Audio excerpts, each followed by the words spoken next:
Hola a todos, espero que todos estén muy bien.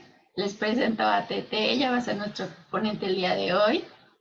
Su plática va a ser sobre su experiencia laboral en Volkswagen y también les presento a Teo, que él va a ser nuestro moderador el día de hoy. Y bueno, los dejo con Teo. Buenos días. Vamos a tener oportunidad de hacerle preguntas a María Esther Mejía en cualquier momento. Pueden poner su pregunta en el chat, pero de preferencia coméntenos y prendan su cámara para que sea un poco más ameno esto. Y entonces, a lo largo de toda la plática, vamos a tener abierta el diálogo con la ponente. Y cualquier duda, estamos aquí. Y bienvenida. Adelante. Gracias, Teo. Gracias, Caro. Pues qué padre que se están conectando. Creo que ya vi como más de 50 alumnos y eso está súper, súper padre que todos estén interesados en estas pláticas de los miércoles. Alguna vez estuve ahí, también iba a las pláticas de los miércoles en la aula magna y ahora pues estar del otro lado es súper, súper padre poder compartir mis experiencias con ustedes. Hoy preparé algunas slides, no es muchísimo texto, pero ojalá cuando vayan saliendo preguntas, como dijo Teo, pues las podemos ir resolviendo, no se preocupen que me están interrumpiendo, como dijo Teo, es para hacerlo más ameno. Pues yo soy María Esther Mejía, todo el mundo en la UNAM me conoce o en el CIDI como TT y tengo 36 años, tengo una bebé de 10 meses que nació ahora en enero, casada y estoy viviendo ahorita en California. En el 2001 entré a la UNAM y como dijo Caro, pues toda mi vida laboral he estado en Volkswagen y eso, aunque son 14 años, 13 años, he estado en diferentes puestos, en diferentes departamentos y siempre he estado súper entretenido, aunque parezca que solo es una empresa. Eso es lo que voy a tratar de explicar hoy, cómo ha ido cambiando y cómo de egresada de diseño industrial, ahora estoy diseñando interfaces para VW.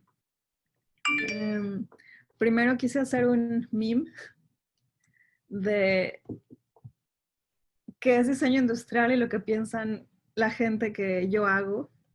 A veces me han preguntado así personas súper random qué haces o en qué trabajas. Y cuando digo diseño industrial para VW, ellos creen que hago ropa. O me dicen, no sabía que VW hacía ropa. O no sabía que tenían diseño.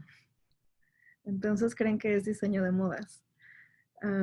También si preguntas a Google qué hace un diseñador industrial o qué es el design thinking, muchos piensan que es solo post-its y vas a hacer brainstorming y todo es súper padre y todo es de colores y ideas y thinking outside the box y no, tampoco es eso.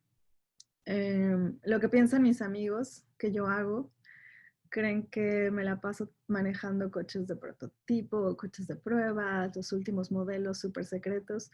Sí, a veces hago eso, pero no es siempre estar manejando. Lo que mis papás piensan que hago, obviamente súper orgullosos y ellos creen que cuando viajo a Alemania me junto con gente súper importante, entonces también lo puse ahí. Pero más el highlight que quiero hacer es lo que mis colegas piensan que hago. Aunque soy diseñadora, toda mi vida he ejercido junto con ingenieros.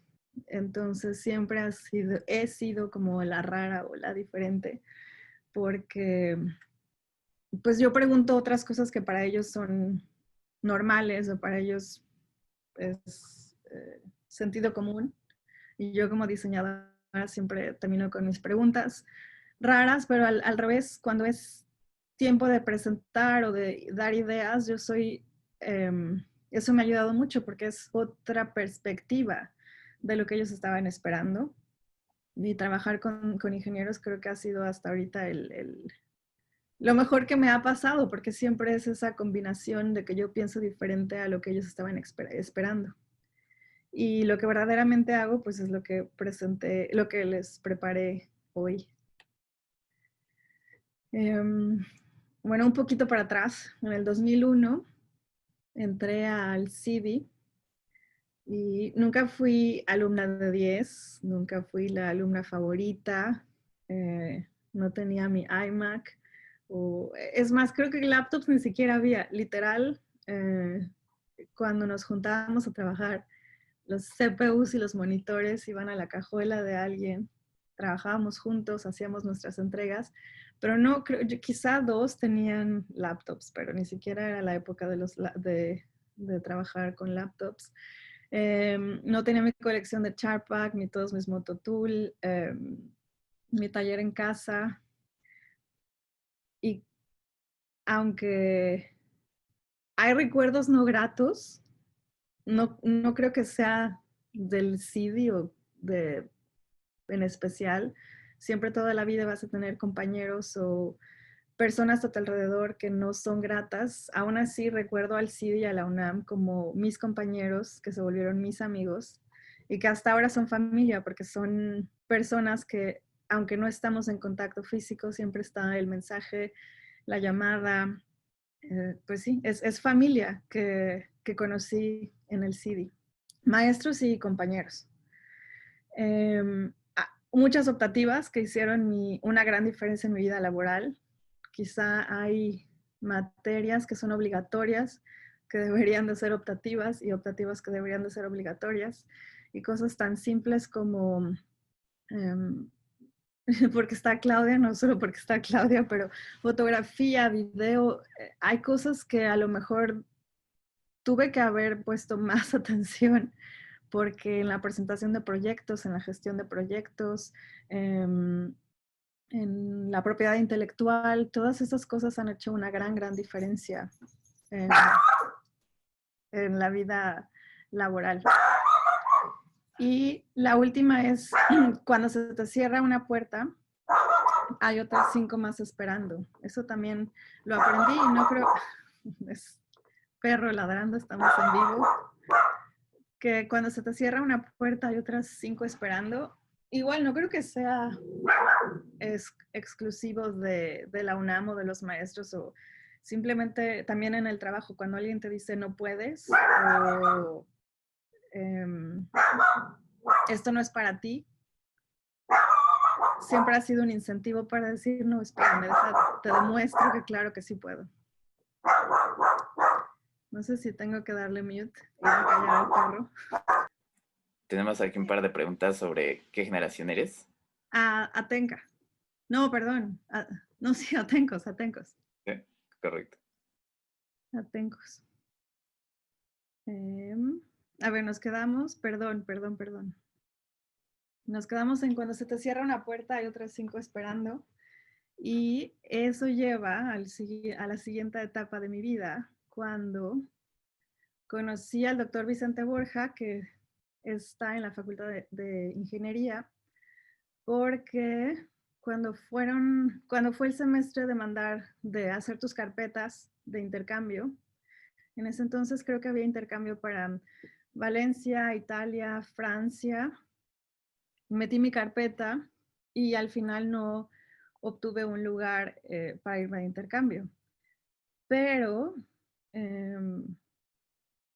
pues no sé, se abrió otra puerta, estaba en el momento adecuado con la persona adecuada. La verdad es que ni siquiera me acuerdo cómo exactamente fue.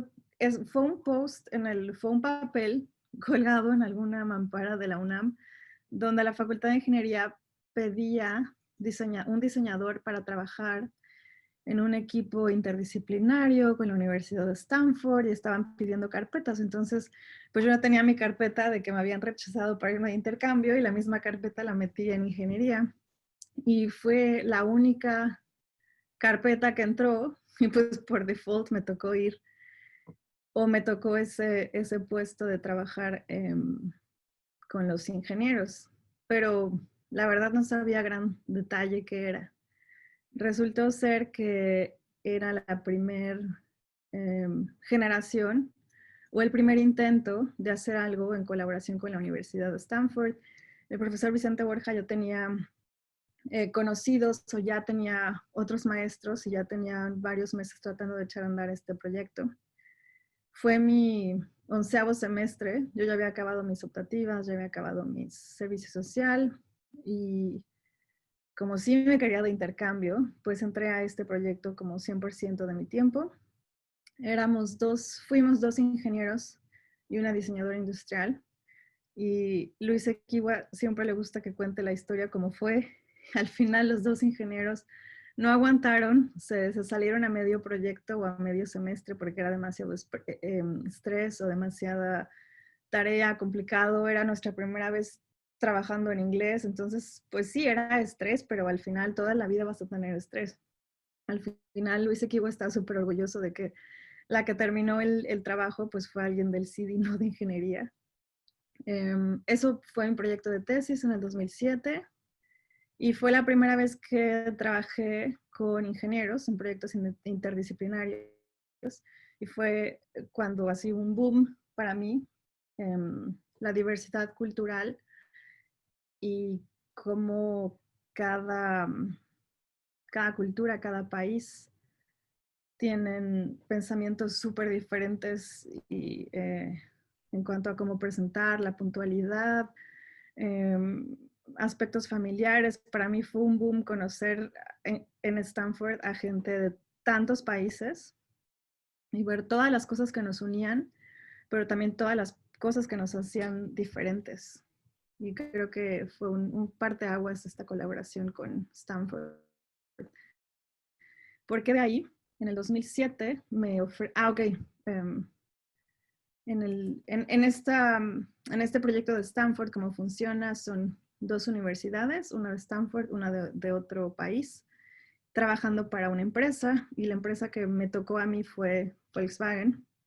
Entonces, con estos contactos que yo hice ese año, ese semestre, me ofrecieron quedarme como practicante 6 meses y me fui de México a Palo Alto.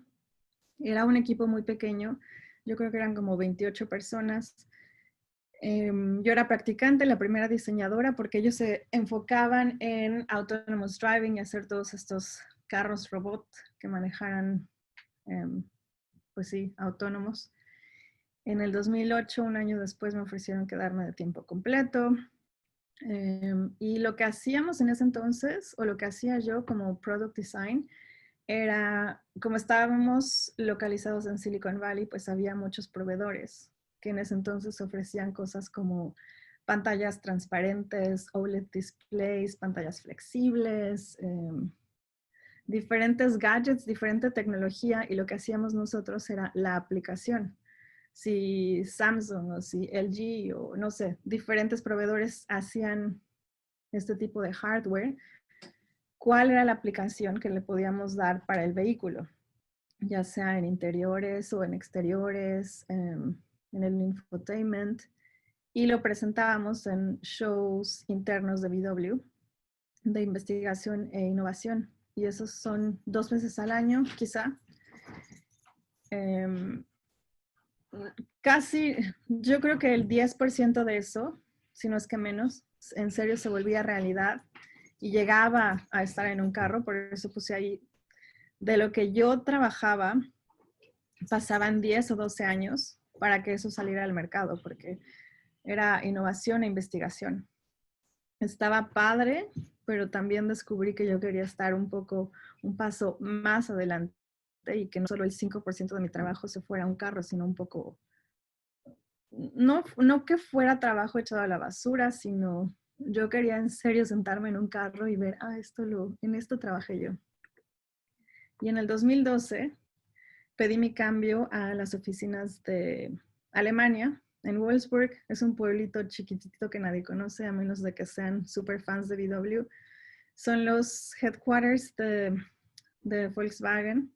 Igual trabajé en el departamento de ingeniería, pero ahí ahí ya estaba dentro de un mundo mucho más grande, donde trabajaba con diseñadores de interiores, los diseñadores de interfaces, la gente de ergonomía y marketing, y estábamos como 3 o 4 años antes de que el carro saliera al mercado. Eso me gustó muchísimo porque ya se hacían, cuando estuve en Alemania ya estás enfocada a un auto. Supongamos que va a salir la nueva, bueno, los trabajos que me tocaban a mí. Va a salir el nuevo Phaeton, que es un carro que solo se vende en Europa, se vende en China, entonces ya marketing te dice cuál es el mercado, cuántos años tienen, qué cosas necesitan, entonces ese equipo solo se enfoca a innovaciones para el Phaeton. Me tocó trabajar en la Touareg, que salió en el 2000, creo que 15. La Touareg ya sabíamos que era un mercado para China, necesita los displays más grandes, los colores más grandes y al final, pues ergonomía, ingeniería deciden de qué tamaño es el display, diseño de interiores decide, no sé, va a ser una cubierta más curva o va a ser un dashboard más curvo, si a lo mejor está más para el conductor que para el pasajero. Por eso es que los de ergonomía son una parte importante y lo que yo hacía era el link entre las innovaciones de ingeniería con cómo se lo vas a mostrar al usuario. Había, por ejemplo, para la Touareg, me acuerdo, masajes o que el asiento se calentaba, pero podrías tener también diferentes temperaturas en el asiento, que en la espalda o que en los descansabrazos. En la temperatura no solo había una posición, sino el conductor, el pasajero, los de atrás. Había 4 temperaturas, cada quien podía decidir qué temperatura quería. Había ionización, había algo así como para limpiar el aire, como un filtro de aire. Había perfume, podrías poner, abrías el compartimento este del glove box y tenían diferentes aromas. Entonces, todas estas innovaciones que eran para un mercado de China, ¿cómo se las muestras al usuario? Y era lo que hacíamos en las interfaces, si va a ser un slider, si va a ser un clic, y esa fue como mi la primera vez que estuve en contacto con, esto es UX, esto es UI. Entonces cambió muchísimo de antes era solo hardware. Ahora, pues ya la pantalla, ya te dijeron que es 15 pulgadas, ya no se puede mover. No es curva, no es transparente, no es nada. Ya estaba mucho más limitado, pero al mismo tiempo fue un mundo que yo no conocía. Otro highlight de mi tiempo en Alemania fue, hay muchísimos mexicanos que igual se convirtieron en familia. Y lo que puse aquí, que los mexicanos no dominamos al mundo porque no queremos, es literal, es un meme, pero es literal. Hay gente súper talentosa que están en Alemania. Obviamente empezaron en Puebla quizá, o sí, yo creo que la mayoría empezaron en Puebla, pero en cualquier departamento. Hay un egresado de la UNAM, del CIDI, que se llama Einar Castillo, que igual cuando doy alguna plática siempre lo menciono porque es súper exitoso en VW. Él trabaja en exteriores. Él diseñó el exterior del Polo, que está ahorita en México. Él diseñó de los coches eléctricos. Hay una que es como camioneta, que es el Bully. Bueno, es la nueva versión del Bully, que se llama ID Boss. Él es el diseñador de ese carro. Pero no solo en diseño, en cualquier departamento, Wolfsburg está lleno de mexicanos y, como lo dije, todos súper talentosos. Y eso también me impulsaba muchísimo a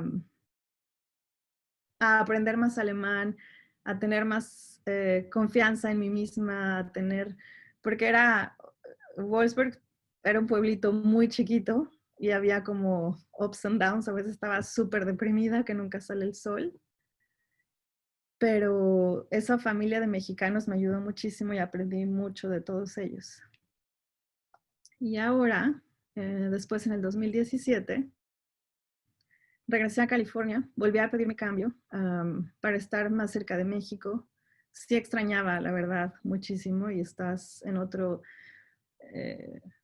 uso horario, ni siquiera puedes marcarle a tu familia o amigos al mismo tiempo. Cuando estás dormida ellos están despiertos y viceversa. Entonces me acomodaba mejor y la empresa me permitió regresar a California. Y desde el 2017 otra vez estoy de regreso. Ahora se llama Innovation IECC, Innovation and Engineering Center, California. Estamos en Belmont. Aquel equipo que yo conocí en Palo Alto de 30 personas, ahora somos como 240 personas. Es mucho más grande porque ya hay equipos de diseño, hay equipos de researchers, developers, más autonomous driving. Es muy, muy grande ahora. Lo que hago, pues en pocas palabras, es gestión de proyectos, pero eso quiere decir también presupuestos, planeación de proyectos, como trabajar no solo con junior designers, que son UX designers, también con developers y también con researchers. Y lo más importante es que ahora estamos representando North America Region.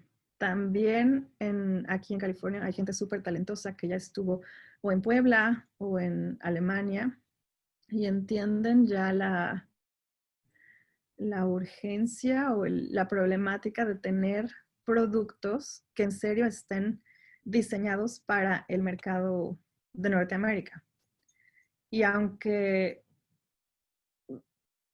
quizá dices, es un carro y es el mismo carro para México o China o Arabia Saudita, no es cierto. Aunque sea el mismo carro o la misma camioneta, hay muchas cosas que se pueden hacer en las interfaces que son solo para el mercado mexicano, de Canadá o de Estados Unidos. Y eso es como ahorita en lo que estoy enfocada,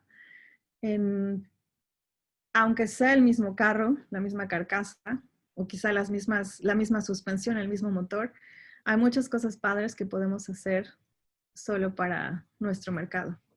Y ahorita estoy más o menos 4 o 5 años antes de que un auto salga al mercado.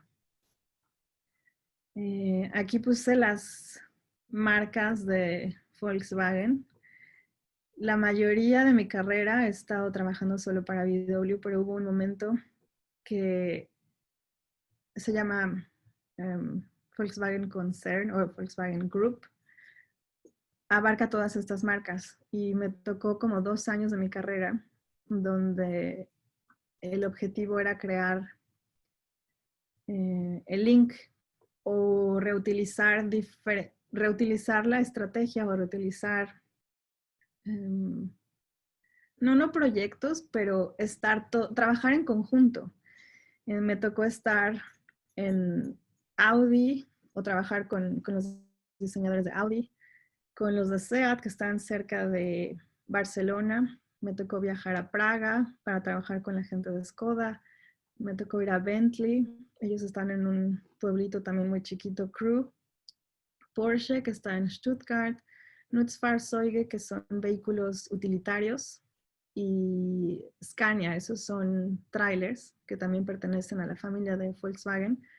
Ellos están en Estocolmo. Y fueron 2 años súper padres de lo mismo, de ver diferentes carros que aunque comparten algunas cosas porque son parte de un grupo, tienen que ser diferentes porque un Porsche cuesta mucho más que un Skoda y un Seat cuesta más que, o al revés, un Audi cuesta más que un Seat, pero aún así estuvo interesante como hacer sinergias entre todos los diseñadores.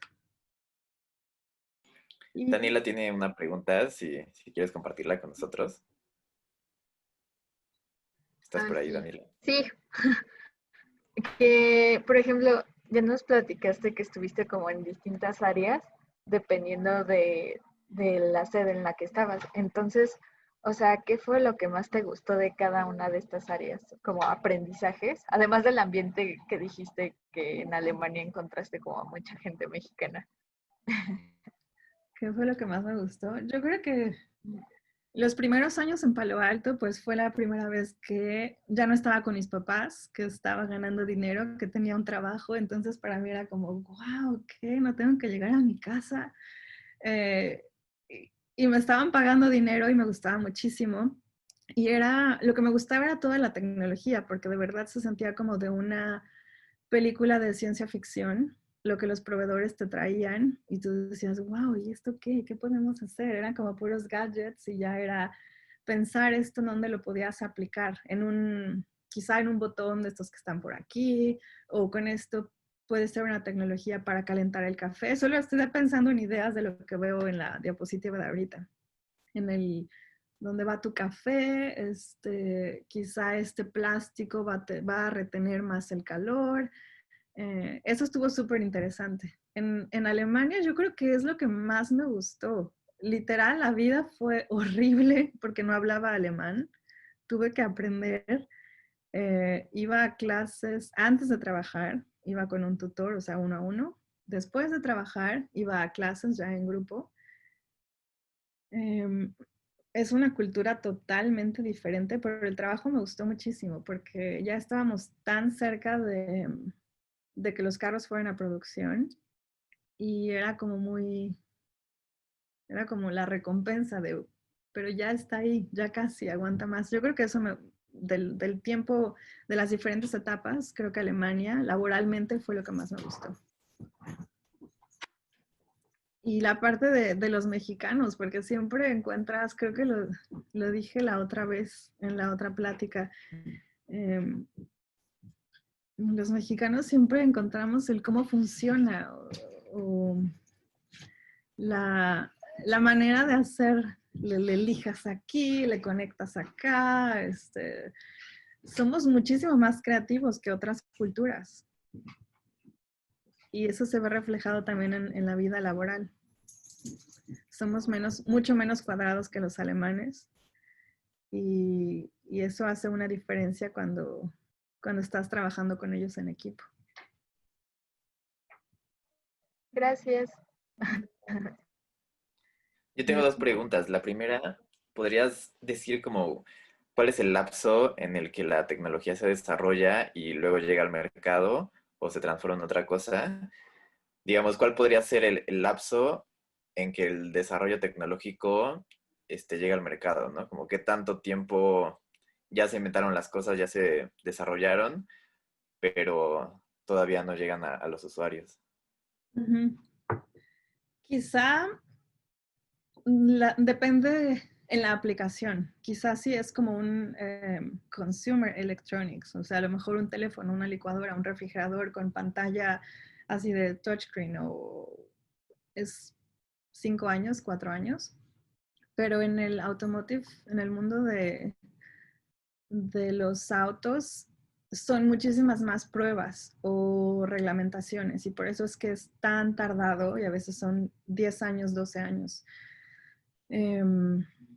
También ahí incluyen mucho los precios, la marca, el modelo. Tesla da lo que sea, no importa cuánto cueste, quiero lo mejor de lo mejor. Las cámaras para estacionarse, los sensores, quiero lo mejor de lo mejor, pero es Tesla.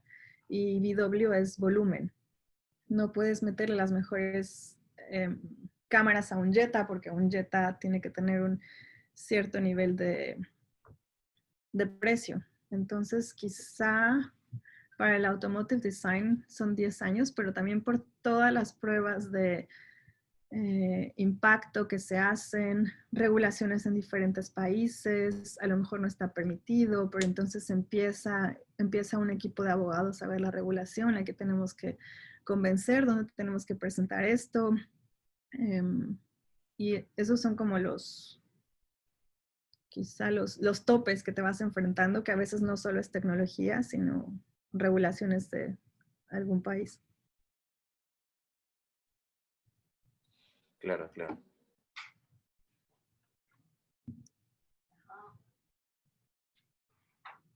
Okay. Yo tengo una pregunta, sí. otra. Veo, o sea, quiero entender cómo es como el proceso del UX. Por ejemplo, hacen como una investigación de su usuario, luego hacen un research, el equipo de diseño lo pasa al interface designer, o cómo es ese proceso. Uh-huh. También en eso ha cambiado en los últimos años porque tienes que ser mucho más rápida. Quizá en mi tiempo en Alemania era así, había un departamento que hacía, invitaba a, pues sí, a usuarios o a gente que, ahora vamos a escoger un tema, el autonomous driving, que el volante, si te sales del carril, te dice, empieza a vibrar porque te está saliendo del carril. El sensor reconoce las líneas, entonces te autocorrige. Había un departamento que se encarga de invitar a usuarios a que hagan el test drive y probaban diferentes opciones, que el volante vibrara, un sonido, una luz. Entonces, ya que hay un resultado, se pasaba quizá conmigo, que yo era HMI Design, de ahí se pasaba a los diseñadores gráficos, a los de UI, a que dijeran, bueno, esto va a ser azul, esto va a tener una línea, un glow, este es el icono, este es el texto, este es el tipo de fuente, esta es la animación, sube, baja, despacio. Después de ahí se va a los que lo implementaban y para eso todo pasaban varios meses, si no es que años. Pero todo esto ha cambiado porque las herramientas de diseño o de UX ya son otras. En los últimos 5 años, 3 años, hay muchos softwares que, por lo menos a mí como diseñadora, ya me saltan muchos pasos. Ya puedo hacer yo también UX research y no necesito una persona en estadísticas que me hagan gráficas y es súper fácil hacer un SurveyMonkey que te salgan los resultados. Y otros softwares como Framer, como Adobe XD, ¿qué otro uso? Que ya no necesito tener un developer conmigo porque hay cosas que yo puedo diseñar y la interfase de Framer me permite yo también hacer mis animaciones o mis diferentes pantallas, este clic te vaya. Entonces ahora se ha cortado los tiempos y estamos hablando de 2, 3 meses en que hay una nueva tecnología, una nueva idea, hago mi prototipo, lo mostramos a gente, tenemos feedback y listo. Y dentro de esa pregunta también, ¿usan alguna metodología como ágil o algo así? ¿Tienen algo ya establecido? Sí, Agile usamos Jira o cada proyecto usa diferentes herramientas para traquear proyectos. Eso también es como independiente del project manager. Si quieren usar Jira o si quieren hacer design reviews. Ahora también todo ha cambiado este año, fue súper diferente porque no nos vemos en persona. Entonces, yo creo que más que cuál metodología, el equipo, el producto, la idea que sobrevive son los que se pueden adaptar. Porque no existe obviamente existen metodologías, pero no existe un libro así dorado que te diga, si sigues esto, va a funcionar. No, más bien los que sobreviven son los que se pueden adaptar rápido y los que reaccionan cuando algo pasó. Ok. ¿Y quién es la persona que designa eso? O sea, ¿quién es el que se encarga de elegir cómo va a dirigirse el proyecto? En nuestro caso, el project lead. Muchas gracias. Sí, ellos saben cuánto son responsables, o eso es lo que estoy haciendo yo ahora. Sabemos cuánto dinero hay. O sea, te puedes equivocar una vez, pero no te puedes equivocar o no puedes seguir en el mismo paso o en el paso número 2 haciendo más iteraciones porque se te acaba el dinero, se te acaba el tiempo. Y esa es la tarea del project lead. Gracias. De nada. Tengo un par de imágenes. A ver, este es una Touareg, que fue el primer display que tuvo VW de 15 pulgadas. Este fue un proyecto en el que trabajé cuando yo estuve en Alemania. Este es el Golf 8.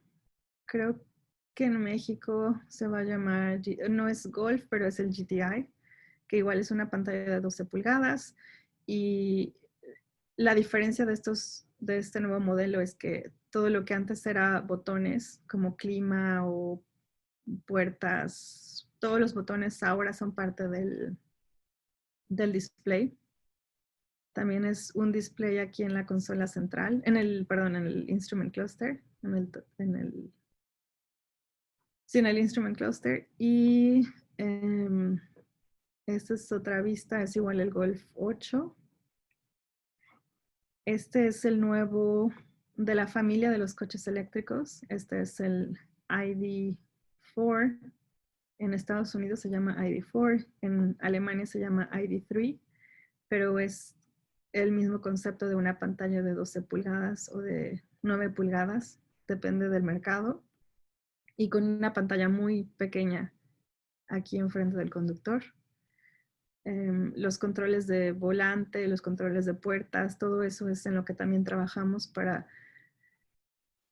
cómo el usuario tiene que operar todas las innovaciones que ya tienen los carros, como heads-up display, navegación, controles de voz.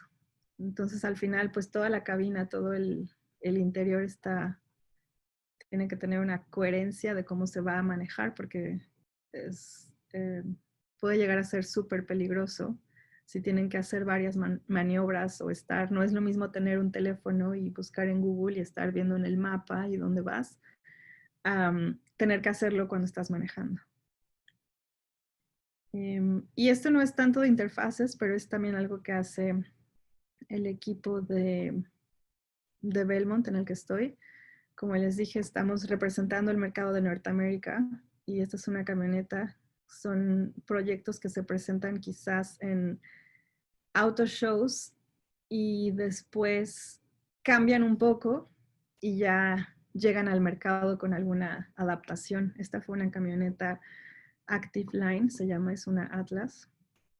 Y va a salir en el mercado quizá en unos 2, 3 años con otro nombre, pero era para representar o para enseñarles cómo no solo en la oficina donde estoy hacemos interiores, pero también exteriores.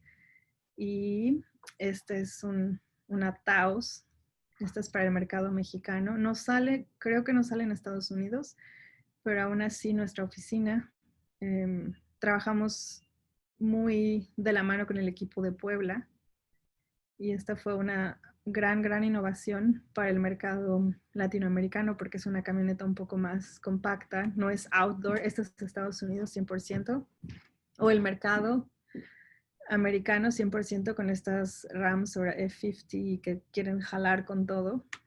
Y esta es una SUV un poco más compacta, diferentes acabados, diferentes precios. Y eso es todo. Esas fueron las slides que preparé. Si quieren me regreso a esto. Yo tengo una pregunta en lo que se van gestando aquí otro tipo de preguntas. Vadillo había preguntado algo, estoy viendo ahorita en el chat, no sé si quieres compartirnos algo, Jorge. Mientras, yo tengo una pregunta acerca de si pudieras colocar las necesidades de un usuario mexicano de la Ciudad de México, ¿qué características de movilidad urbana podrías identificar como para acercar un poco tu experiencia de usuario, pero un poco más a nuestro contexto? ¿Cuáles serían esas condicionantes y ese resultado de diseño? Yo, por los años que viví en México y porque siempre me movía en metro, pues el tráfico es horrible, empezando por ahí. Es definitivamente un GTI o estos carros que tienen más revoluciones y el motor es diferente, pues ni siquiera lo disfrutas en México. Yo creo que esto de car sharing, y la verdad no sé si ya existe en México, existe ya esto de Zipcar o cuando pagas una suscripción y hay diferentes puntos en la ciudad. ¿Existe ya en México? Creo que no. No, Sí, pero todavía no es como super boom. O sea, como que la gente no confía. Yo creo que eso es como, no, independientemente de que si es VW o qué marca sea, yo creo que eso es un punto que se debería de explorar en México, que como usuario, tú no eres el que paga la tenencia, el que paga la verificación, el que se le robaron la calavera, el que ya te lo abrieron, te dieron el cristalazo. Em, yo creo que esa es una oportunidad, que pagas una suscripción y tienes derecho a usar diferentes modelos, depende en qué punto de la ciudad estés. Eh, debe de haber una aplicación donde puedas decir estoy cerca de Coyoacán, donde me queda el más cerca, entonces agarras este carro, lo regresas a donde lo tengas que, a algún punto cerca de tu destino.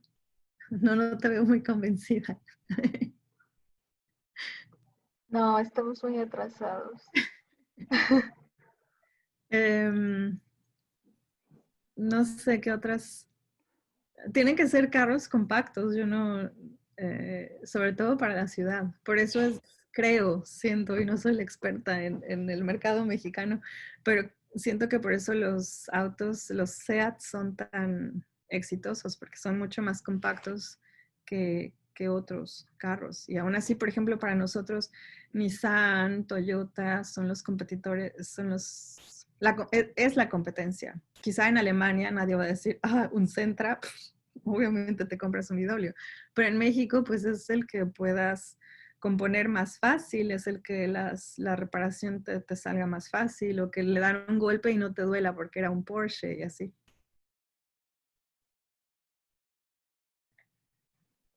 También me remite un poco este comentario a, quizá, digo, no tengo tanto conocimiento acerca del origen del Volkswagen, pero identificando el significado, pues es el coche del pueblo, ¿no? Y quizá en el régimen, quizá nacionalsocialista, el auge como populista de crear un coche para el pueblo, el Beetle, donde era un coche con una carroza muy compacta, con un motor muy eficiente y reparable por los usuarios casi, ¿no? Quizá como ese tipo, que es un poco polémico por el origen, pero digamos que el enfoque social de un coche completamente mecánico, ¿no? Digamos Ujú. también por el periodo histórico no existían componentes electrónicos. Este, mi padre, por ejemplo, recuerdo que en la preparatoria tuvo clases de mecánica y sabía reparar cualquier automóvil, cualquier Beetle, porque todas las piezas eran mecánicas, ¿no? Entonces no había como problemas de la computadora o problemas de las bujías eléctricas o cosas así. Simplemente ibas al mecánico, veías, te podía asesorar, pero era una interacción mucho más sencilla, ¿no? Ujú, Eso me ujú. parece este enfoque muy interesante. Y también eso está relacionado con que no solo tú como persona te tienes que reinventar o como en tu profesión te tienes que adaptar, también las grandes empresas. Ahora los coches eléctricos tienen, no es solo que sea en el futuro, sino es una responsabilidad social que las grandes empresas son las causantes de toda la contaminación de dióxido de carbono en el país en el país, perdón, en el mundo. Y quizá VW, creo que son 70 marcas, 70 empresas que son responsables, no, al revés, son 12 marcas que son responsables del 70% del dióxido de carbono, y creo que una de ellas es VW, y si no es VW es definitivamente los carros. Entonces, carros eléctricos no es que sea el futuro, sino debe de ser el futuro, que piensan ahora en diferentes tecnologías para que el global warming sea un tema también que, aunque sea diseño automotriz, que vaya de la mano con las estrategias de la empresa. Claro. Tenemos otra pregunta de Aranza. Si nos haces el favor de abrir tu micrófono. Yo tengo una pregunta respecto a cómo es, o sea, si cada ciudad o cómo son los departamentos de diseño. O sea, por ejemplo, mencionaste mucho Puebla. ¿Puebla tiene su propio departamento de diseño que es como enfocado en México o cómo se da esta gestión? No, ahorita no hay departamento de diseño o diseñadores en Puebla. Estamos en el equipo donde estoy en California. Apoya para crear conceptos para Norteamérica, pero también la mayoría de cosas que adapta Puebla vienen directamente de Alemania. Ellos tienen 100% de ingeniería. Ellos han desarrollado carros, creo que la Taos o el Jetta es 100% desarrollado en México, pero diseño como tal o UX no hay. A ver, quería aprovechar, sí, yo, la pregunta hace rato era pensando en este futuro, en la movilidad, y como dices, en cada país, pues hay circunstancias, ¿no? Incluso dentro del mismo compañía de Volkswagen, no es lo mismo fabricar en México que en Alemania, porque también, incluso en México se fabrican automóviles que ni se venden en México, sino se venden en otra parte del mundo. Los diseñadores tienen que estar pendientes y atendiendo al usuario, ¿no? Al que va a hacer, al que lo va ahora sí que a usar. Uno. Y dos sería que, como Volkswagen, ¿cuál es el futuro? Ya ahorita comentaba sobre los vehículos eléctricos y la posibilidad de lo del diseño sustentable, la ecología, etcétera, etcétera. En México todavía Volkswagen no, Porsche sí, pero pues los Cayenne eléctricas pues están como pues, por allá más, ¿no? O Tesla pues también. Pensando en el Beetle del papá de Teo, ¿por qué no hay coches chicos eléctricos? Y pensando en la otra posibilidad del armado, desarmado, alguna empresa en México siempre te iba a cambiar o te iba a dar los espejos gratis que te robaran, porque sabiendo que aquí de todos modos te los iban a seguir robando, ¿no? Entonces había ahí una posibilidad o un pensamiento de... Y entonces así se acabó el mercado de la Buenos Aires, porque entonces ya no era para ellos negocio robar esos espejos, porque nunca se los iban a comprar.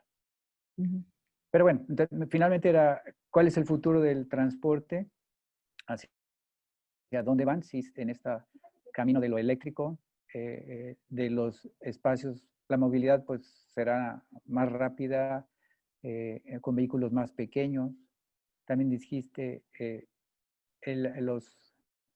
las camionetas en Estados Unidos, pues para los grandes freeways, no es lo mismo que las calles en Italia o en España con los SEAT, ¿no?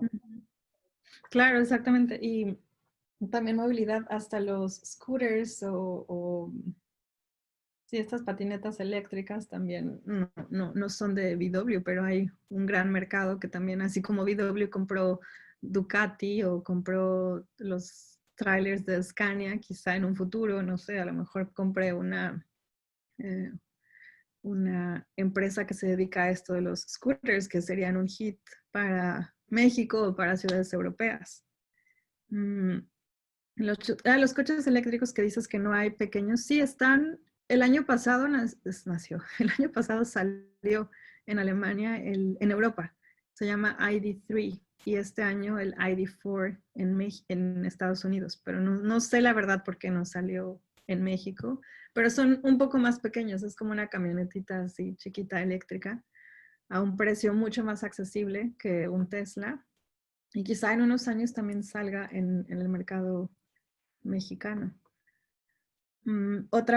Aparte del car sharing, que dije que a lo mejor una opción para México, está lo que hace Google, que se llama Waymo, donde tienen sus carros autónomos. y ya no, la idea es hacer estas ciudades satélite o algunas ciudades donde ni siquiera hay conductores. Obviamente eso, así como para los carros eléctricos que se necesita una súper infraestructura en la ciudad para que haya los cargadores o para que haya estacionamientos de donde quedarte y recargar tu batería. Igual para los carros autónomos no va a ser una solución global, pero quizá en ciudades designadas o en áreas designadas. Esto ayudaría al tráfico porque ya no está en el que nadie respeta el 1-1, sino ya es un carro robot y no lo puedes parar. Va a haber el 1 a 1, ya no hay quien se te meta, los que se pasen el alto, disminuiría el nivel de accidentes, pero también eso sería solo como para ciudades satélite. Y Waymo, no sé si están, no están en Seattle, pero ya llevan 2-3 años con este programa de robotaxis.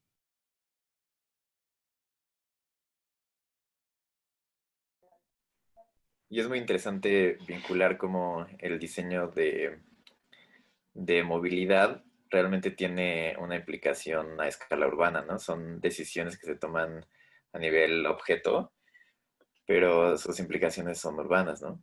Quizá también el problema de movilidad no tanto sería como qué instrumento, qué vehículo se diseña, sino cómo se configuran las ciudades del futuro, ¿no? Quizá el problema está más bien en la Ciudad de México y no tanto en, en los automóviles que se diseñan, ¿no? También en México no tenemos una infraestructura de producción de energía eléctrica como para abastecer un mercado creciente de automóviles eléctricos, ¿no? Tenemos muchos problemas en energía eólica por conflictos de interés y como por problemas socioculturales y problemas de aves migratorias en el istmo de las corrientes de aire. Tenemos problemas con las hidroeléctricas porque también terminan siendo avasalladoras de territorios autónomos en Chiapas y en todas partes. Entonces, pues también se convierte en un problema muy grande, ¿no? Quizá la Ciudad de México sí se transporta a una industria automotriz eléctrica, se contaminaría menos la ciudad, pero eso implicaría que tendríamos que extraer energía de otras fuentes para volverla eléctrica. Entonces, pues son como temas muy complejos que quizá escalan, ¿no? El problema. Claro, claro. Tete, ahora, bueno, al principio mencionabas que no tenían las laptops y que aprendimos de otra forma el diseño. Y hace poquito acabas de también decir, bueno, y tenemos que ir aprendiendo poco a Ay, te poco a cortas, irse Jorge. No sé si soy yo. adaptando a las ¿Soy yo? necesidades. Todos escuchan bien a Jorge. Yo no Bueno, escucho bien. mi pregunta va más hacia, como estudiante de diseño industrial, lo que aprendiste en el CIDI, y después has aprendido profesionalmente, o sea, a seguir creciendo. Esto es importante saberlo para los estudiantes. ¿Cómo nos compartes esa experiencia o ese camino del estudiante al profesional? Creo que la primera parte de la pregunta se cortó, pero era cómo, la pregunta fue cómo las cosas del CIDI, cómo las fui aplicando. Sí, o en tu etapa de estudiante y ahora como has ido creciendo profesionalmente, pues que uno va aprendiendo, ¿no? Que va uno teniendo una línea de interés y va creciendo. Entonces, más bien compartir esa experiencia a los estudiantes que ahorita están en el CIDI, para que, a ver, que no le tengan miedo. Eso es lo que te quiero decir. Ah, ok. Antes dibujábamos con un lápiz y un rapidograph, escuadras, ¿no? Y ahora pues son completamente otros procesos. Ah, ok. Pues mi recomendación es, como lo dije hace rato, hay muchísimas optativas, no muchísimas, pero hay muchas optativas que quizá uno piensa que no son importantes, pero tienen que aplicar y aprender. Ahorita es el momento de estos 5 años de formación de probar todo, desde propiedad intelectual hasta diseño de joyería, porque uno nunca sabe qué va a necesitar, cómo se va a tener que ir adaptando, y estos 5 años es la oportunidad de descubrir qué es lo que te apasiona y en dónde quisieras enfocarte en un futuro. Entonces, como que no se cierren ahorita en los primeros semestres de decir, mi sueño ha sido diseño automotriz, porque yo nunca pensé en diseño automotriz, ni siquiera se hablaba de diseño automotriz. Que no se frustren si no son los mejores diseñadores de bocetos o los mejores diseñadores de modelos, porque al final, como me pasó a mí, terminas trabajando con ingenieros y el dicho dice que en el país de los ciegos el tuerto es rey. Entonces, si quizá terminan trabajando con químicos y sus bocetos estaban medio pasables, ya con eso ya la hicieron. Que no se frustren porque en una calificación de un proyecto de diseño sacaron 7 y ustedes siempre habían sido alumnos de 10 en la prepa. Esa es una que hay. Tampoco conozco el nuevo plan de estudios, quizá hay nuevas materias. Por ejemplo, la de Ana Paula, Service Design. Súper importante. Ahorita el Service Designers apenas van como las primeras generaciones de los que estamos contratando, porque ellos son los que se enfocan a eso. Esa carrera o esa licenciatura antes no existía, igual que UX Design. Pero ese es ahora el enfoque de los servicios para Brasil son muy diferentes para México, aunque el mercado se parezca mucho en carros, completamente diferente. Entonces, que le entran a todas las materias, que prueben de todo, pero eso es como 50-50. El otro 50% es tú. Eres tú porque el CELE está enfrente del CD. Ahora no hay cosas presenciales, pero pude haber aprendido alemán, pude haber aprendido sueco, pude haber aprendido finlandés y eso me hubiera ayudado. Que ocupen el tiempo en lo que dije, bueno, yo porque estoy enfocada a UX Design.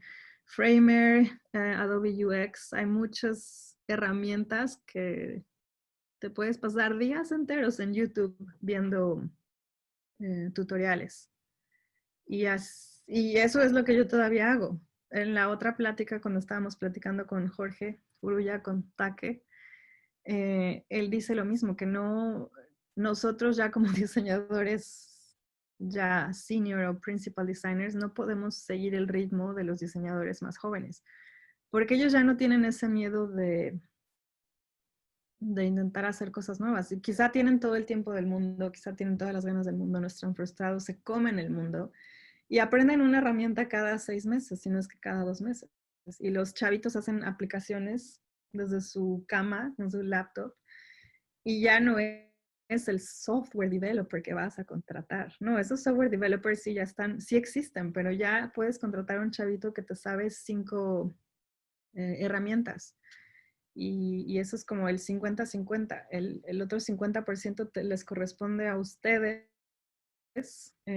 aprender propiedad intelectual, aprender gestión de proyectos, incluso, porque eso yo lo sigo haciendo, tomar cursos de cómo resolver, a ver, ¿cómo lo explico? Cómo resolver problemas en el ambiente laboral, que el diseñador ya se peleó con el ingeniero. Eso no pasa en el CIDI, eso pasa en la vida laboral. El ingeniero ya se peleó el ingeniero no quiere seguir lo de finanzas. ¿Cómo resolver conflictos? Hasta en eso sigo tomando cursos. Ya hay libros en línea, LinkedIn, hay muchas herramientas que se pueden utilizar y que van a aplicarse en la carrera, en el área que decidan desarrollarse y no solo para sus años de universitarios, sino en el futuro. Todos esos seminarios también deberían de darles una ojeada. tenemos una última pregunta para ir cerrando la conferencia sobre Valeria de UX Design, si nos haces favor de hacer la pregunta.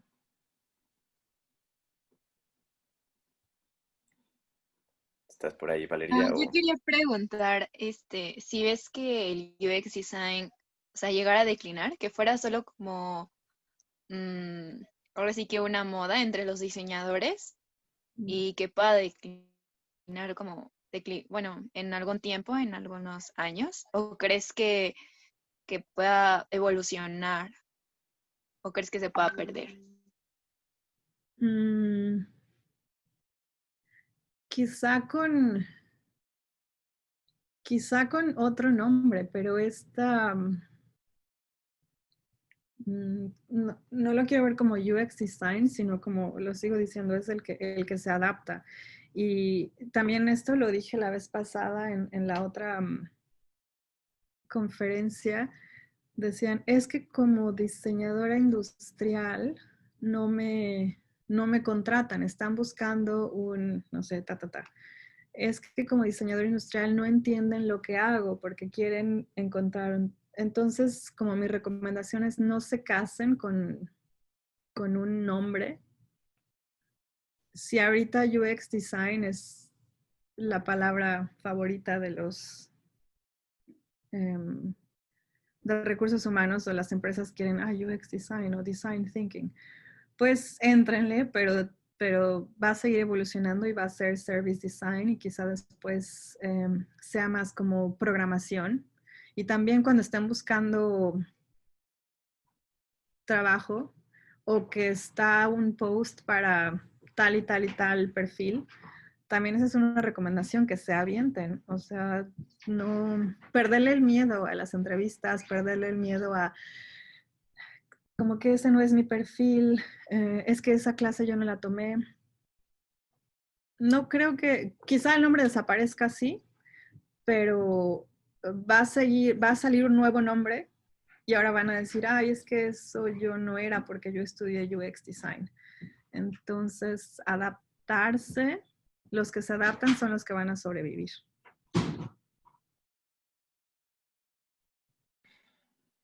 Pues muchas gracias, Tete. Ya se nos acabó el tiempo y fue una gran conferencia en nombre de todos los presentes. Te agradezco por el gran contenido que nos compartiste y fue muy inspirador escucharte y ver tu trayectoria y todos tus proyectos. Y fue un placer tenerte por aquí y espero que tenga mucha afectación en todos los estudiantes ahorita.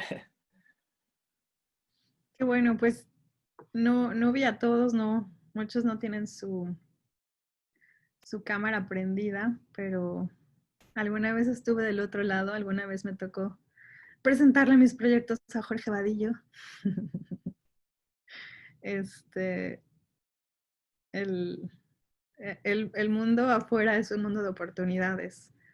Solo nos la tenemos que creer. Igual yo estoy definitivamente en las mismas. A veces pienso, es que no puedo, es que son más hombres que mujeres. También ese es un trauma con el que vivo. Es que ellos hablan alemán. Pues sí, ellos hablan alemán, pero no hablan inglés. Entonces, siempre nos enfocamos a ver nuestros defectos y las otras personas también tienen inseguridades y defectos. Entonces, solo está en nosotros en creérnoslas y ya de ahí para adelante. Mi correo, creo que no está en ninguna presentación, pero me pueden buscar en LinkedIn.